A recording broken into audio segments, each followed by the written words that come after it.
कराची में पुल के इस तरफ काफ़ी कुछ अच्छा है।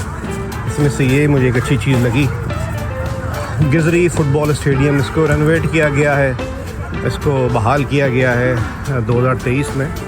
और अब यहाँ बच्चे भी लगे हुए हैं बाहर फुटबॉल और बाकी चीज़ों में, और अंदर भी फुटबॉल मैच चल रहा है। चोर दरवाज़ा कराची में ना हो ऐसा हो सकता है। ये ना तो मैच वैच चल रहा है जनाब।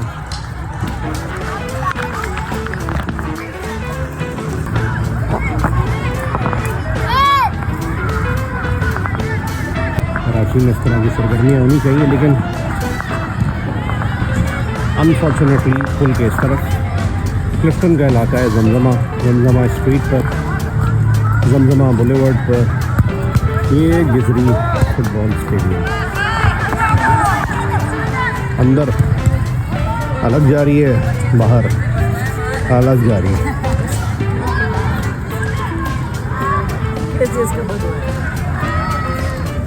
ये बाहर अलग फुटबॉल चल रही है। ये देखिए जनाब, गिजरी फुटबॉल स्टेडियम।